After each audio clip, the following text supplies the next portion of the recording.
Mbote na bino bana Congo, mbote na bino nyonso oboko zongonga na bino pona kolandanga na mokolo ya lelo, particulièrement na chaîne ya biso ya CK TV na émission Les Valeurs RDCN na Ndeko Dosta que je salue en passant et que je remercie pour tout le travail qu'il fait au Azako Bunda chaque semaine pour que boko kakozwa ba message na biso ya ba résistant na canal oyo. Bandeko mokolo ya lelo bato mosusu bauti soi-disant ko commémorer 63 ans ya indépendance ya République démocratique du Congo. To nalekisi mokolo yango po bozwa temps natika bino temps botala boyoka ba leader bato belebele o ba ekosala bino ba message. Mais napesaki bino déjà rendez-vous biso bana CNRC Conseil national ya résistance congolaise to pesaki bino rendez-vous pour na 30 juin ya année oyo particulièrement. To pesaki bino to pesi message par rapport ya Félix Tshisekedi, celui qu'on nous présente comme le prétendu président de la République démocratique du Congo. Nabi prétendu président pour la nini parce que botala kaka bino moko to kokisi 30 juin to leki 30 juin. Ba lobi ba boyoki ba message ya bato nyonso bazolobela nini indépendance mokolo indépendance na biso. Bandeko na ngai mutu na mutu chaque Congolais sikazali avec tous les moyens dont on dispose aujourd'hui, chacun est à mesure ya kotala oyo nyonso eza koleka na mboka wana. Nazotala bino et puis biso nyonso toyebani sikoyo tozotala ndenge bandeko bazolela partout na Congo mobimba. Bana Est ndenge bazolela, bana Kinshasa ndenge bazolela, Luozi, Kwamutu, Bunagana, partout ba Congolais bazakolela. Bazolela nini? Tokomi lokola bani tike. L'État où il fallait ébattre la bana Congo, on dirait que nous tabatela sous Congo azate. Batu bazo kota ndenge balingi, bambo kuna na province orientale, balobela rabino ngote. Ba M23 ou ba komisi qui vous lokola espace de jeu na bango.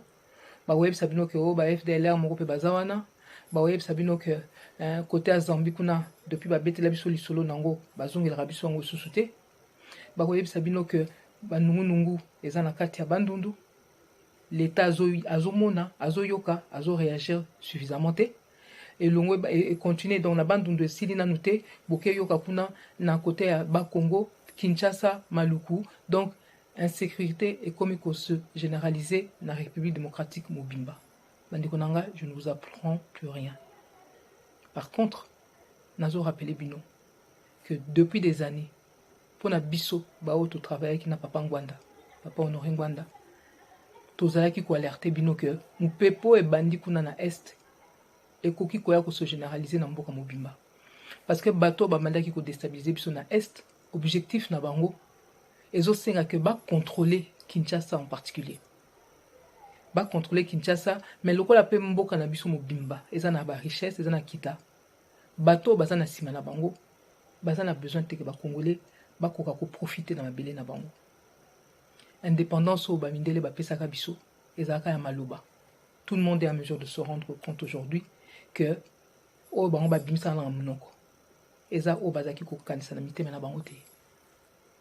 Mabele o biso to ebiki za ya biso, bango mpe aki ko kuta biso wana. Pona bango ba mingi basangana bazo considérer que espace wana bakoki kotikela ngo bana mboka na biso te.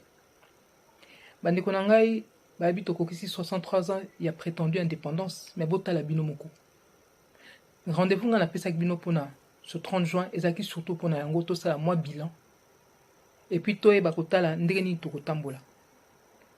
Ce na lobina kena mukuse par rapport ya le 30 juin ya année oyo. Par rapport à message na utako pesa bino concernant problème makasi otoza nango na EAC. Bato Félix Tshisekedi akeko signer na bango ba accord pour soi-disant ba kosungaye pour na ko gérer Congo etc. Atuna ki bisote. To tinda ki epete. To pona epe présidenté. Aye wana kanisi comme le kupango soki ya papa nae, mais même yé moko papa nae. Quand il s'agissait de confier des fonctions importantes, bato bazan tinga nae, eza biloko nga na vérifier nga na zo sabino. Papa Tshisekedi ne faisait même pas assez confiance à son fils Obozo Monawana. Ba témoignage est belé. Bato ba ko yebisa bino que batikaka kombo nae quelque part pour remplacer papa nae Lokuta. Baniko na ngai nayebi kela na zolo ba boye bato msusu eza peut-être ko heurter bango. Mais Babi 63 ans, il y a indépendance, non? Mais tout le monde a indépendance en côté. Alors, faut que ça n'a pas vérité. Mouto Azawana, ou Azala qui censé combattre la biso yépé, hein, pour que Moukola 63 ans d'indépendance, tous sentir à ta indépendance en gros. Naye lelo pour naïf, ça bino bota la bino moko constater, rendez-vous na pesa qui bino ezaki pour constater, pour biso toyebaki déjà, que indépendance soi-disant ba pesa rabiso, lelo na Félix Tshisekedi, on s'est enfoncé. Donc, tout comme on a musical sous ce avant. Parce que, colonisation belge au Toboyaki, au papa na biso babundaki, koko na biso babundaki, pour obtenir ne fût-ce que, même ce qu'ils ont tout à fait, mais tout côté moi nanzela wana ya indépendance, Félix Tshisekedi azo kunda misala ya papa na biso koko na biso wana. Génération na biso o ezalaki que to profiter, to bénéficier, to entretenir au bango batike la kibiso avec Félix Tshisekedi. Nous sommes plutôt en train de détruire, de nous enfoncer,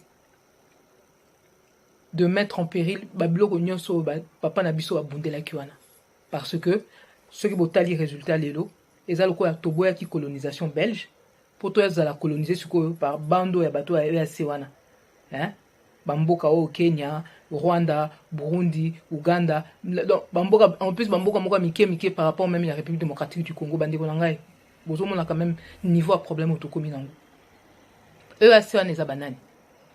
Eza bato yo bazo ya kopesa, bazo ya ko renforcer Kagame na musala o ya azalaki nango déjà, ya ko luka ko boto la biso mabele na est mais pas seulement na est. Azalaki na besoin par renfort. Bato batinda qui c'est-à-dire ba lobby o ya ba mindele o bazana simanae pour rendre les amboka mukie surtout comme on a ba problème c'est surtout parce que Kagame le Rwanda l'Ouganda baza soutenu par ba réseau ya ba mindele ezabilo papa ngwanda zako sabinongo banda kala je ne vous apprends rien.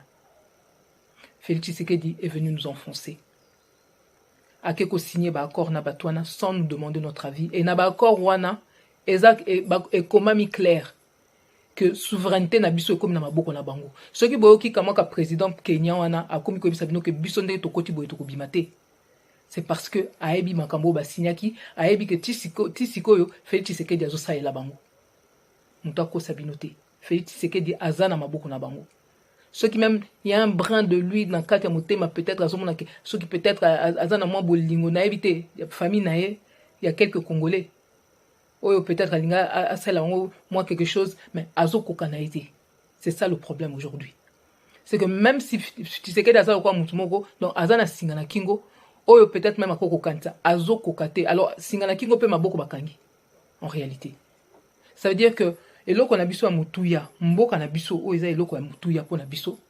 Totika on a maboko mutumoko, oyo aza lokola otage ya batwana, oyo yakena ko sula na bango, ko yokana na bango na babuzo ba moko boye, o totinda ki même pas. Bandeko lelo mukili mumba bazotala biso bazotala kaka bazolo bateka o Félix Tshisekedi mutu aza soki zoba Félix Tshisekedi mutu aza n'importe quoi non au bout d'un moment bato bazotala mimbe bino ba congolais eloko wana mboka wana eza ya bino mboka na ba richesse ya bo etc zo pesa mukili mumba vertige bino ba congolais bozo sala nini bozo lela indépendance mais indépendance ba bundela kango ba koko na biso ba bundela ki yango ba papa na biso ba bundela ki yango mais c'est un combat de tous les jours en réalité indépendance et banala mutu. Est-ce que dans le cas de Mitou, nous sommes déjà libres? Est-ce qu'on se sent libre, suffisamment libre pour réfléchir librement et agir librement? Faire les bons choix pour nous d'abord. Indépendance des accords et loko fugo, les accords loko les lembomoko boité, to bine la kango indépendance tchatcha, mais en réalité to bine na ba chaîne, na ba kraka, indépendance à wat bandi konangai, botande tozo vivre. Loko ba umbu na mboka na biso moko, mokili babazo seka biso. Mokili mumba bazo saka na biso mokili mumba baba fanda kaso makamba Kongo bakomi ebele mbala moko biso makamba bango tokota raté mais so ko makamba biso bango il faut ba ko kopesa biso ba conseil na makasi bazo ka ba désir et pas na biso na makasi au bout de 60 ans 63 ans bande konanga il y a un problème c'est comme si on n'a pas compris qu'est-ce qu'on avait été faire hein qu'est-ce que ba papa na biso ba salaki na 1960 il y a un problème parce que biso moko na mi tout na biso il y a un problème. Pour problème à liboso nango toza nango siko na Congo les abiso ba congolais.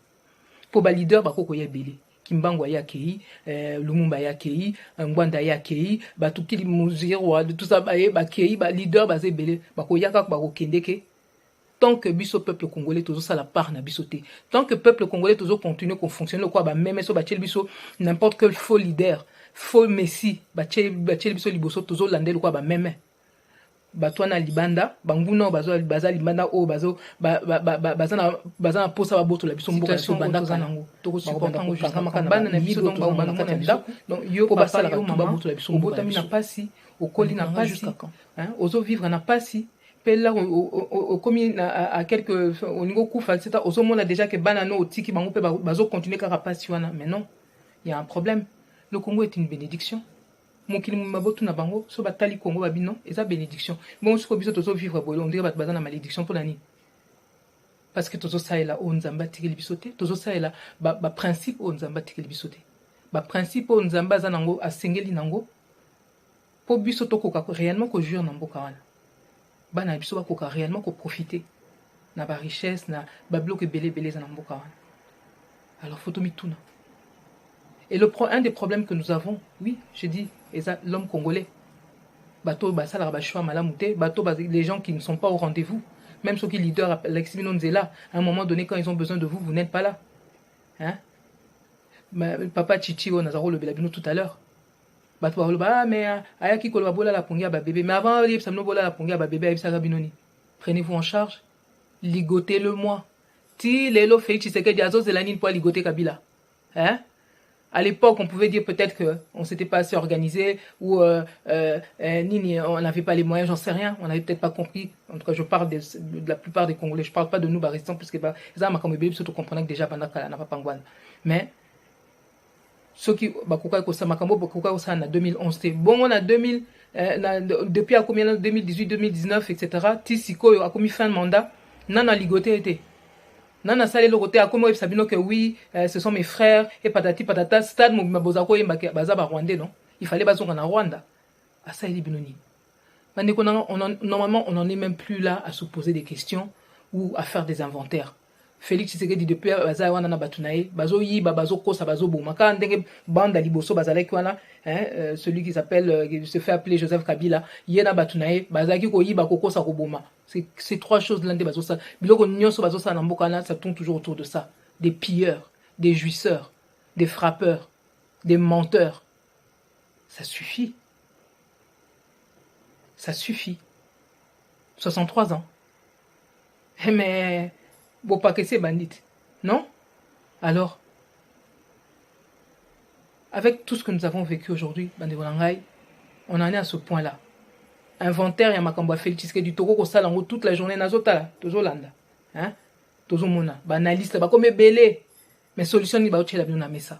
Ba leader na bino soi-disant. Bokomona mutu mususu.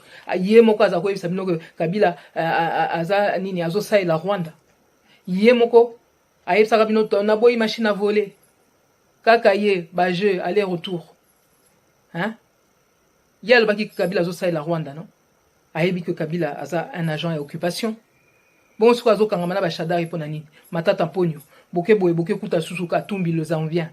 Hein? Matata ponyo le Rwandais, katumbi le Zambien. Bangonya so basali ya Kabila le Rwandais. Mais yé sikoyo, soi-disant moi namboka, soi-disant soldat du peuple, azotambola na bango. Peuple congolais, bofungo la misu. Il y a des choses qui ne trompent pas. Somme taïe azoko sabina le biga ame mabino na paradis na mkongo Satan. Boye ba ke, hein? Boko mate. Ba problème ezo baksa. Ba kosa kibino déjà en 2018, ali ba yeko kosa bangi ba kosa bino susu au 2023, bokene ba élection au wapi na mboka au wapi. Ba élection organisée par qui? Botala ka bino nde makamongo ezo kende. La CENI, les élections en République démocratique du Congo occupées, c'est une cause perdue d'avance. Quand ils se sont retrouvés dans des pays, quand leur pays était occupé, ils n'ont jamais été aux élections avec Hitler. Ceux qui ont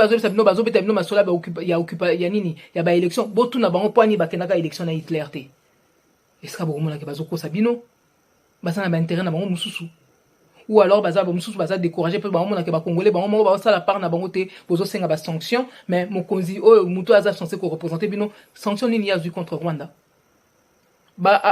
nini intérêt à Rwanda est représenté dans la République démocratique du Congo ba sali moi ba jeu au Rwanda réseau elle société Karega Kei mais na simanango économie na biso mobimbeza na maboko na bango sécurité na biso boke signé ba accord moko boye que Rwanda est à sécuriser les 9 frontières de la République démocratique du Congo. Bandi ko nanga etali boma. Na auto ebi donc bateau ba bomaka biso matin midi soir. Ndeko na bango Kabila akenda ko signer ba accord na bango pour bango ba ka ko sécuriser biso et Félix Tshisekedi au bout de en commis fin de mandat nana kati ba biloko na malamuté. Au contraire, à permettre que Rwanda ba ko côté biso bien avec le AC comme renfort. Bandeko na topé ça ki bango ultimatum to baki ti na 30 juin ba kata singawana. Ya EAC ba sali ngote. Au contraire, boyo ki bino moko ba prolonger bango sous-outil ceux qui septembre soit disant ba robim etc. Félix Tshisekedi ses promesses n'engagent que lui. Félix Tshisekedi il n'a fait que mentir. Il a trahi son peuple, il a trahi son parti, il a trahi son père, il a trahi même dans le côté na détail même Basina a trahi sa bango. Lokuta faussaire déjà pour akoma même na soi-disant et bon ango ya qui présidence hein, faux diplôme etc. J'ai pas besoin de revenir là-dessus, tout est là, tout est clair. Moutabo toko ko accordé même pas une seconde de plus to zarabat moko to fonctionner normalement, même pas une seconde de plus. Pour ceux qui a lobby que non alingi suko asa la biso bala bola mo etc. Mais oyebi ko yibaki ba élection oyebi ko même pour comment tu as menti sur tes diplômes tes machins tes trucs etc. Oyebi que oyo van ozuane ezaki na kimoyibi ce qui a solo le biko olingo sale la biso olingo bongisa makomo na biso. La première chose que tu fais, tu rends ton tablier là, ton soi-disant tablier fictif d'ailleurs. Il ne le fait pas, au contraire bazo bongamani oh ba PC 7 ans mandat va changer ce mandat présidentiel comme il y a 7 ans babilo bazo lingela na parlement là hein ba lingi ba sala nini oui voter ça au suffrage indirect, ça veut dire que bino ba congolais bo voter al sous-souté bango na bango yena batune o ya futa kana na parlement bango nde ba voter na place na bino ba voter à président na place na bino babilo ko bazo lingela ngwana bandiko na bomoni que mutana azana intention ya ko sala bino bolam ayibaki akosaki azo continuer siko alinga kota nini abala ko intimider bato. Félix Tshisekedi mutu ezo sala bien te oko intimider banani oko bangisa banani aw mboka wana ya yote to tinda kyote to senga yo lokote mutu obanga wazate liboma ni nango komo sala bato wana bazo kanisaki bako vandela biso seko pour Mobutu asaki 32 ans Kabila 18 ans bango pe ba bakisa biso ki 50 ans de malheur de malédiction hein bazo lota et nazo confirmer bino lelo ke bazo lota parce que ba détail msou na okota te message na ekopé sabino 63 ans autokoki c'est vrai bato ba ota babia échec oui c'est un échec collectif kaka biso ba congolais te na ba mindelo ba yaka les soi-disant experts en démocratie, experts en économie, experts en patati et en patata avec un résultat comme un pays comme le Congo to comme à un niveau haut il y a un problème ba expert na kimoyibi oui basé belé ba expert na lokuta oui baza belé ba sangani na oya biso na kati pe po biso pe toza miyibi la biso toza ba biso lokuta ya ngoto komi na résultat c'est un échec collectif. C'est un échec collectif aussi pourquoi parce que biso moko peuple makamso on dirait to comprendre était toujours en train de se mettre sous la tutelle d'un faux pasteur, d'un faux politicien, d'un faux journaliste, d'un faux tout, voilà. Il est temps, bah, chrétiens surtout, Bino, il nous donne le droit, hein, il nous reconnaît un libre arbitre. Libre arbitre, ça veut dire que capacité, il y a entre malam ou namabe. Nous avons cette capacité-là. Bon, depuis quand on a commis sous la tutelle des gens, au bazo ko sabiso du matin au soir. Tolingi ba na bisote. Tolingi to s'en sortir te. C'est comme ça qu'on remercie Dieu de nous avoir donné tout ce qu'il nous a donné là. Non. Il est temps que ça change. Et ça va changer. Bandi wanangai.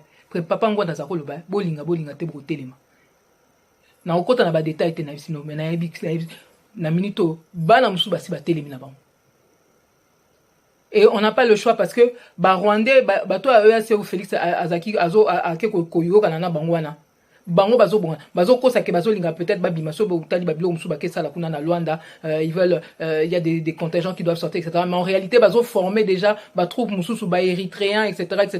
na aussi la bino moi article dans les jours à venir pour na pesa bino peut-être plus de détails sur certains aspects mais bazo bongamande ba tingama et makambo route à lobi na monoko c'est pas pour rien le président kenyan bazo sara na biso bande ko na toza na choité tozo kene na bitumba na batwana pe muto Félix Tshisekedi ba ko yebisa biso boko intimider batute ponde ba ivoirien ba cabri mort n'a pas peur du couteau congolais toza quoi ba cabri mort hein toza quoi tozo bi quoi ba kufa déjà Pour déjà ata ba violer ba beti ba sali so ni on dirait to ninga na raté to comme le roi bibembe. Mais non, biso ni sauté. Message na ko pesa bino lelo. Ultimatum auto pesa ki félicité. Na pesa bino que to kende ke na ba malobe belé te. Au préavis, au te prévenir que to ça so ni et l'autre côté. Pe boye ba que en face na biso bango bazo bongama déjà. Ba kota déjà puisque on dit oh non ba kota déjà ba rwandais ba tuna bango ba kota déjà. Et puis bazo bongama po ba tingamande. Alors ceux qui bolobi bo vanda ndengwana bozo mona. Hein, Bovandaki, on dirait que déjà na Sambeto, na Likolo, sur le toit. Et nos politiciens là, qu'est-ce qu'ils vous ont dit? Oh non, bon, qu'il y a des élections, bazo distraire bino. Et c'est là bon mon rando qui faisait des travail en Guana. Moto ezo pela, bon bazo ça bino bo na chambre bo ça la fête, moto eza na chambre, eza makambo ba politiciens Congo bazo ça la bino. Botika kolanda bango. De toute manière so bo compter kolanda biso nyonso toza sukunate. Toza li sukunate. Ba continuer ko ça biso ba jeune na bangwana. Tokobana ko beta na bambata awa. Tokobana ko beta na bambata awa. Pe toko prévenir mutu te. Pour o bango ba sali biso e koki. Ba viol et comme nini. Industrie du viol. Au capital du viol. Et on vous dit il y a un réparateur soi-disant ba réparaka. Moi si so ba bébé c'est réellement de ba réparer bon réparer toi mi tuka. Botande ba tu la biso. Pe mutongo ba so bino munganga wana. Ba mama na sengi bino. Par amour pour nos sœurs qui se font violer là. Partout vous verrez le docteur Mukwege Botunaï. Maman na yaza colonie. Ba koko ne abasi baza bi colonie. Ba tata moi si na baza bi colonie. Na précisé. Pour depuis na poser la question na bizarrement Batunaye. Hein? Ya ça il a ba maman mais Batunaye ba fingangai. On dirait que bato ba bota bango baza basité. Ba kansa ko intimider nga et l'autre côté. Je suis pas là pour faire plaisir aux gens. On a travaillé pendant des années na papa ngwanda. Bota la tande tout ça fonctionner. Et c'est ba ningi ba kosa ba congolais tozala na tokoyeba sa vérité. Et c'est pas ça qui compte. Nous, notre problème c'est le Congo. Nous voulons que le Congo soit sauvé. Nous ne sommes pas là pour sauver des gens. Simplement un individu non. Tolingi mboka na biso nyonso to profiter nango. Bana na biso hein ba profiter nango. C'est pour ça que nous nous battons. Muta finga te na zakuna te. Alors na yebisi bino mboka na eza na mindele msu balobi ke congolais mwana mboka koko konzango te papa ngwa na yebisa ka bino na ko bimisela bino ngo lisusu congolais mwana mboka akoko konzango te de quel droit biso ki parama kamna bango po bango ba kokoto ya biso Denis Mukwege alobi nga sala bino tourner na 26 provinces à la bonne heure ouais kota la biso tokoye ba photo yeba papa no nani mama no nani boni bolobi bolingi justice sans vérité mais photo yeba nat Bandeko na ngai bazo kosa biso mingi. Il est temps que biso moko ba congolais to lamuka. Nazo sukisa en vous disant ceci. Nazo répétango. Na fazo to komi bandeko na ngai mutu na mutu fa bongama. Libération mboka na biso eza déjà na nzela. Mais ezo senga que chaque congolais bozala prêt. La dernière fois où vous avez des leaders qui vous ont dit oh, hein, ligotez, prenez-vous en charge, vous allez quitter. Cette fois-ci, ce que vous bougez, de toute manière, les événements ne vont pas vous attendre. Parce qu'il y a des gens aujourd'hui qui sont déjà en train de se préparer pour ne pas perdre le Congo. Parce que ils ont l'impression qu'on est en train de leur enlever le beefsteak de la bouche. Comme sous entre intérêt américain contre chinois, etc. Bazo bunda déjà, Toza déjà éléphant côté de son bazo bunda. Pour que nous on subisse pas les dégâts. Le quoi matiti moko boué, nous devons nous lever pour faire les arbitres à peu près. Et pour ça, pour se lever pour faire l'arbitre entre deux éléphants, il faut être un éléphant. Et cet éléphant là, il n'y en a qu'un, c'est le peuple congolais, tout le peuple congolais, ou en tout cas une bonne partie. Libération congolaise a déjà nanzela. Ce batbabia, on a échoué. Je vous ai parlé d'échec tout à l'heure. Mais ce qui compte dans l'échec, beaucoup fité, toza vivant. Et pas Nzambe, échec et zara, leçon. Ce qui compte, c'est la leçon que nous tirons de tout ce que nous avons vécu. Papa Ngwanda, avant Koufa, dernier ouvrage à Zaki Wokoma, titre en Zaki le désert. Abimisa qui ont 18 ans, Abimisa, on te poids si ça qui ont même pas. Maintenant, quand tu connais le vélo, comme le désert, Eza et Sika ba forma ba commando. Mokili ba ota biso ba oseka biso ba bia atande Rwanda sakani na bango, Nzamba zo former Congo. Nzamba azo former ba Congolais. L'habitant la plus grande armée d'Afrique se trouve au Congo. Les soldats les plus vaillants d'Afrique sont congolais. Ce qui compte, etc. C'est la vérité. C'est cette vérité-là, cet esprit-là, il y a intégrité, il y a vérité, il y a tirer les vraies leçons. Il y a un qui permettre Bisso de rebondir. Il y a un qui permettre Bisso d'être plus grand qu'au départ. Alors, message n'est coupé Sabino Yango. Malgré pas si besoin nango. Malgré nyoso bozo mona. Congolais, tout ça est la vérité. Tous à la courageux. Tous à la exigeant. Na bateau bazo ko lobela biso. Et tous à la debout. Parce que libération Congo est déjà dans là. Pe bandeko nyonso na ko cité te na ko na ba détail te. Bandeko nyonso o boza déjà ko telema. Na ko cité quand même si ba wazalendo ba na biso à est parce que bango de bazo kengela Congo depuis kala. Na ba mususu yo bozo mona te mais baza déjà. Merci na bino nyonso. Bino bozo lakisa que boza mibali ya solo. Na basi mususu pe baza na kati. Merci na bino. Pona o na yo ki na o na moni. Na yebi que espoir eza na mboka wana ya solo. Nzamba zo sala. Peuple congolais, soyez au rendez-vous. Ingeta.